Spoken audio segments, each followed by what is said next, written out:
අවසරයි පින්නතරේතුන් වහන්සේ මුචි ගැටලු දෙකක් තියෙනවා වහන්සේ මේ අඤ්ඤතාවය සහ මඤ්ඤතාවය පිළිබඳව මෙනෙහි කරනකොට ධර්ම විග්‍රහය මට එනවා මදි අඤ්ඤතාවයයි මඤ්ඤතාවය පිළිබඳව දැන් මඤ්ඤතාවය කියන්නේ ඒතං මම ඒසෝ හමස්මි ඒසෝ මේ අත්තාති යම් කිසි දෙයක් ඇහැට කනට නාසයට දිවට කයට අරමුණු වූ රූප වේදනා සංඥා සංකාර විඥාන කියන පංචස්කන්ධයම මේක මට ඇත්නම් මගේ කොට ගත්තොත් මමත්වයෙන් ගත්තොත් මගේ සන්තකයට අයිතියට පාලනයට ගත්තොත් ඒක වටිනවා හොඳයි සාරයි කියන එකයි මඤ්ඤතාවය.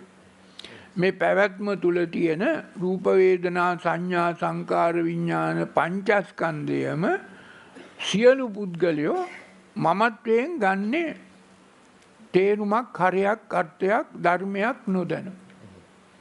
ඒ පුද්ගලයා උගුලකට අහු වෙනවා. මායя අටවල තියෙන උගුලක් මේ මඤ්ඤතාවය. මමත්වයෙන් ගැනීම. ඒවැ යම් යම් ප්‍රියමනාප දේවල් තියෙනවා. නැත්තේ නෑ. අපි ඊටවට වඩා ප්‍රියමනාප දේවල් ඇහෙන් දකින්නවා කනට ඇහෙනවා නාසයට ගඳ සුවඳ දිවට රස කය ඔක්කොම තියෙනවා. හැබැයි ඒවා උගුල් මායාවේ උගුල්.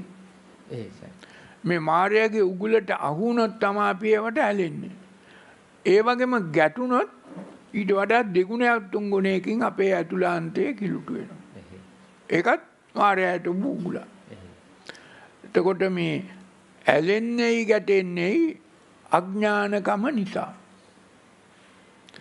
අපි ඇලීමෙනුයි ගැටීමෙනුයි නිදහස් වුණොත් මුලාවෙනුයි නිදහස් වෙනවා අපේ ඇතුළාන්තය පිරිසිදු වෙනවා. එතකොට ඔබ සියලු දෙනාම බෞද්ධය හැටියට හැබැයි මේක මේ පන්සල් වල කියන ඔය දහමෙන් ඔය බණ ඔය රේඩියෝ වල channel වල ගුවන් විදුලි වල කියන දහමේ මේවා නැහැ. ඒක තියෙන්නේ පින්කම් කරපල්ලා. පින් මදි වෙන්නේ නැති ඒකයි තාමත් සංසාරේ කියලා අර සින්දුවකුත් තියෙනවා හාමුදුරු නමක්ම හැදුවා. පින් වැඩි වුණොත් එහෙම මොකද උනේ විසාකාවට මොකද උනේ අනේ පිටුසිටුතුමාට නිවන් දකින්න තියෙන අවස්ථාව පින් වැඩි වෙලා තව ප්‍රමාද වුණා. සෝතාපන්න ඵලයටත්පත් වුණා. අදත් විසාකාවේ ඉන්නවා අදත් අනේ පිටුසිටුතුමා ඒ පින් වැඩි වෙලා. ඒතකොට මේ හැම කෙනෙක්ම දැනගන්න ඕනේ පින් වැඩි වුණත් නිවන වැහෙනවා. මොකද පින් කියන එක ඵල විපාක දෙන්න ඕනේ. ඒක කර්මයක්. පුණ්‍ය කර්ම. ඒක කර්මයක්. මේ බුද්ධ දේශනාවේ තියෙන පුණ්‍ය කර්ම. කර්ම කිව්වොත් ඒක ඵල විපාක දෙන්න ඕනේ, පරිසම් දෙන්න ඕනේ, ඒක දෙන්න උපදින්න ඕනේ. ඉතින් දැන් නිවන් දකින්න නම් පුණ්‍ය පාප දෙකම පහිනස්ස කරන්න ඕනේ. දෙකෙන්ම සහ මුලින්ම සදහටම මිදී නිදහස් වෙන්න මිනිස්සෙකුට විතරක් පුළුවන්. වෙන කාටවත් බෑ. දෙවියන්ටත් මේක කරගන්න පුළුවන් මනුස්සා වේසුන් වෙන්න ඕන. මේ කියන බණ අහලා කන යොමු කළා දිව කන මනුස්ස කනක් බවට ආවේශ කරන්න පුළුවන්. දිව මන මනුස්ස මනසක් හැටියට ආවේශ කරන්න පුළුවන් දෙවියන්ට.